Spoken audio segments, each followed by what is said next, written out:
Hi everybody, I'm Byron Howard. I'm one of the directors on Zootopia, and today we're going to learn how to draw Judy Hopps. When I think about Judy, I think she's very optimistic, very bright, very intelligent, very strong-willed, and so she has very bright features. So the first thing I do is I kind of create this kind of gumdrop shape because I love candy.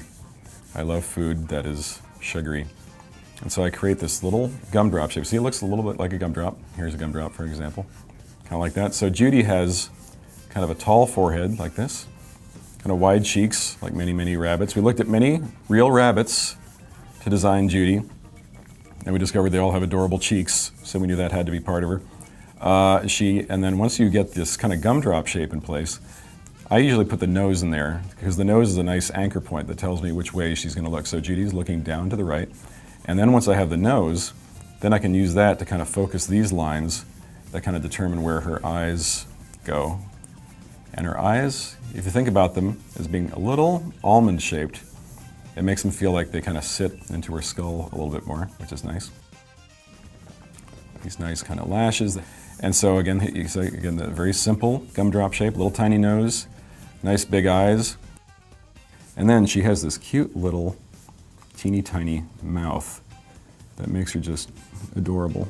And Glenn Keane, the great Glenn Keane, who did Ariel and the Beast, and is a good friend of mine, taught me that to make a drawing of a mouth look really good, you put these little dark corners that kind of makes it feel like it's tucking back and shadowing it.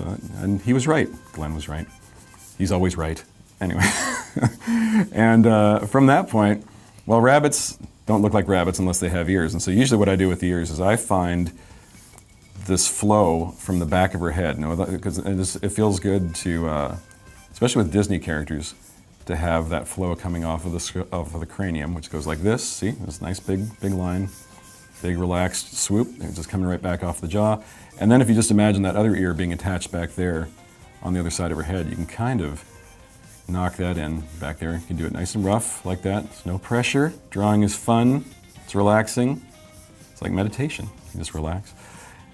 And then usually I do the same thing. I kind of flow off the front of her face, down into her neck, and into her collar. And again, if you can kind of just find these flowing lines, finding these sort of flowing calligraphic lines, gives your drawing a nice grace and ties it all together really nicely. And you are welcome to shade Judy. She's a gray rabbit, so if you'd like to shade her, shading is also nice.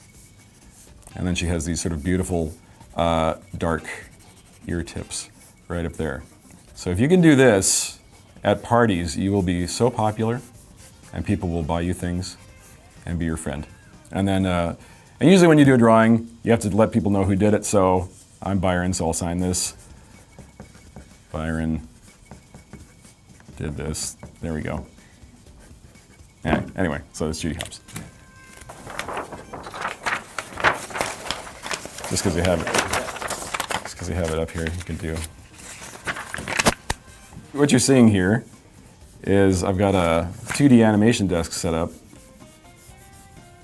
and this is what this is how I learned to animate. This is what the same setup here was the same that they used back in the 30s and the 40s when they were making the 2D films with Walt across the street, and it's all the same technology. It's just these little peg holes in the bottom of this paper, and it was always great just to sit down and start moving the character's face around.